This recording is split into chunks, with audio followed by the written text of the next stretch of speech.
सफैबाय खोमा नानिया आयौ सफैबाय आंनि जि सनाया औ सफैबाय आयै दे फै फै फै फै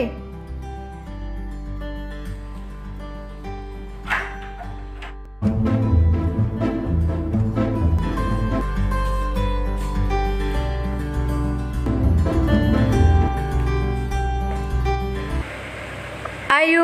हाबाब हाबाब आंनि नायल' जायल' सासेल' फिसा आंनि जिउ सनाया मा अबस्था जानानै फैखो दाननै मा हस्टेलाव दोनहरखो आङो हारा गोजा जानानै फैबाय हामख्लंजोबथारबाय आयु आंनि सनाया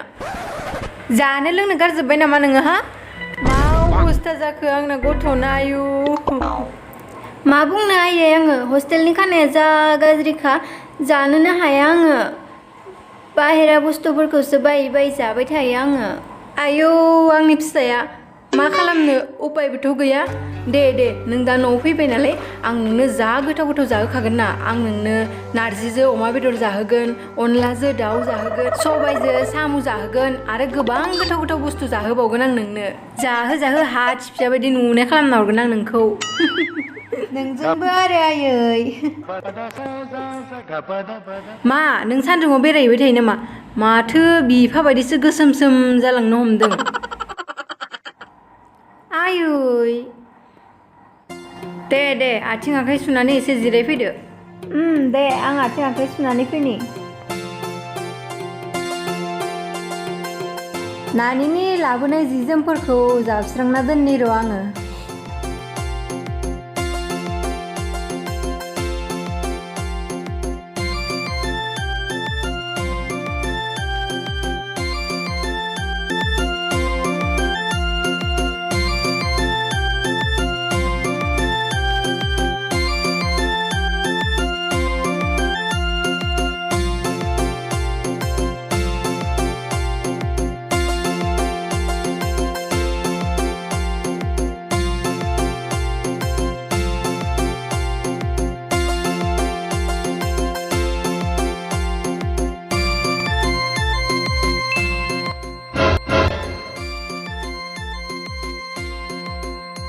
माखौ नायहाबबाय थाखो आयालाय खाथियाव जिरायहैनि र'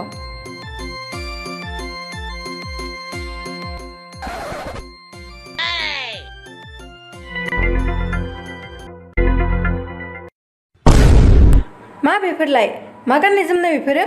मा खान्दा खुन्दा फाख्रा सिख्रा जिला जिथा बेफोरखौनो गानो आरो सोरबा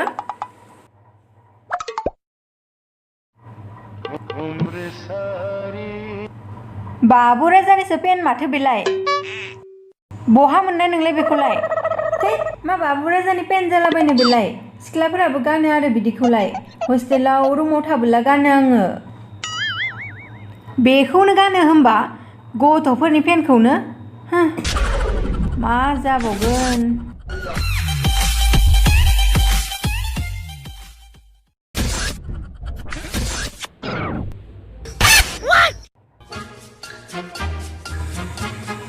बेखौबो नों गानो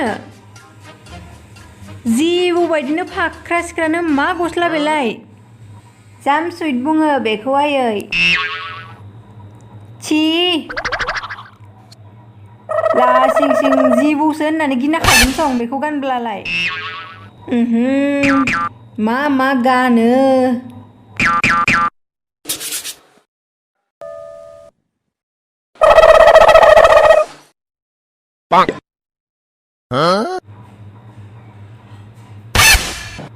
बेलाय मा बार हाबनानै बुगाना दङ नामा आखाया बार हाबदोंमोन नामा बार हाबनानै बुगाना थादों बे आखाया हा उदैयाव सेख्रेब जोबनाय बेनिफ्राय आखाया बुगावगाव मा गस्ला बेलाय मा जात जात गस्लालै बेफोरलाय मा जात जात गस्ला बानायो आरो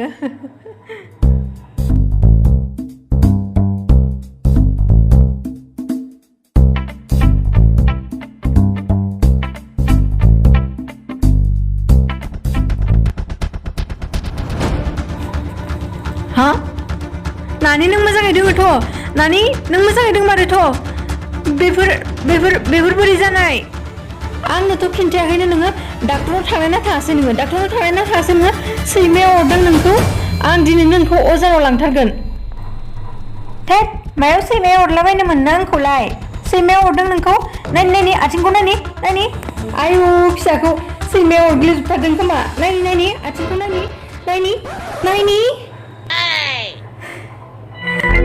माने नोङो बे गिजि लंपेन्टखौ नायनानै आंखौ सैमाया अरदों होननानै सानदों सैमाया अराखै आंखौ बे लंपेन्टनि डिजाइनानो बिदिखा बेफोर स्टाइलसो मोनसे बेखौ सैमाया अरनानै बिदि फल'आखै बे डिजाइनानो बिदिखा बिदिनो गानो बयबो टाउन सहराव बेफोरखौबो गानो सोरबा गामियाव बेफोरखौ गाननानै दा ओंखारखासै हा दख'ना गाननानैल' ओंखारनो मोनगोन नों गामियाव बेफोरखौ गाननानै ओंखारनो होथारा आं नोंखौ गामियाव जागोन दे आयै जागोन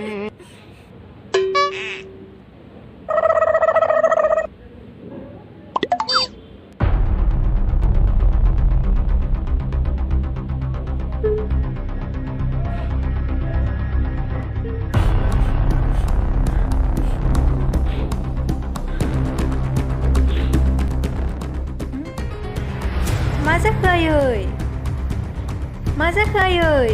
खिन्थाया मानो नों आंनो मा जाखो नों ओरैबायदि जालांबाय होमबा बिमानोबो नों दानिया जेबो बाथ्रा खिन्थाया मा खिन्थायाखै आं नोंनोलाय आं नोंनो गासै बाथ्राखौनो खिन्थाखायो माबे हौवासाफोरजों लोगो जायो नोङो हा बे हौवासाफोरनि गस्लायालाय नोंनि बेगाव बोरै मोनफैनाय हा हे इसोर मा जागोन बे बिमा सासेजों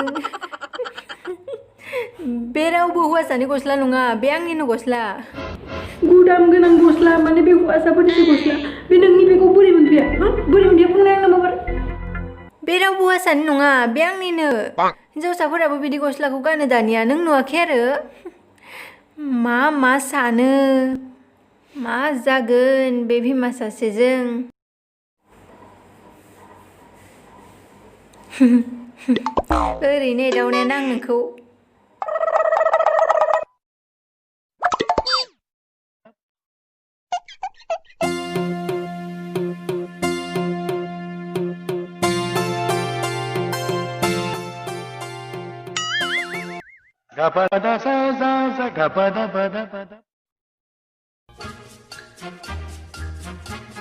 नानि आं बेसेबां बुङो नोंखौ बाहेराव बिदि जि जोमफोरखौ दिहुननानै दा दोनसै होननानै एन्जरफोरा अरसिगोन होननानै नै दा एसेबां मोजां गस्लाखौ एन्जरा अरसिजोब्बायना फैसाखौ दंफाङाव नांनाय बायदि मोनदों नामा नोङो हा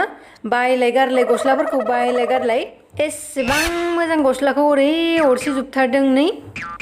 आयु हाबाब एसेबां मोजांमोन गानजानाय नंलाना दा बे मानो बाहेराव दोनो नोङो बाखौ सिंफोराव सोना दोननांगोन ना आयु इमान ओरै अरसिजोबथारदों नायलाय बेखौ एन्जरा अरसियाखै बे डिजाइनानो बिनि डिजाइनानो बिदि बे डिजाइन बेखौबो सोरबा डिजाइन होनो नामा जिफ्लं जुफ्लं मा जागोन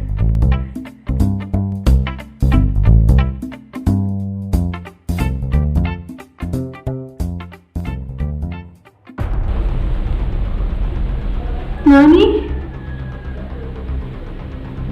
नों आंनोबो खिन्थायाखै सोर खालामनाय नोंखौ बिदि सोर खालामनाय नोंखौ आंनो बिनि मुंखौ दानो खिन्था आं बेखौ दानो पुलिस केस हैगोन नोंनि गस्लाखौ बिदि हासिना होदो बे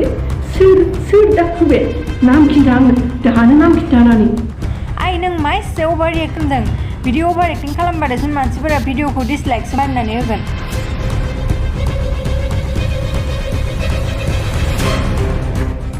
दे जागोन दे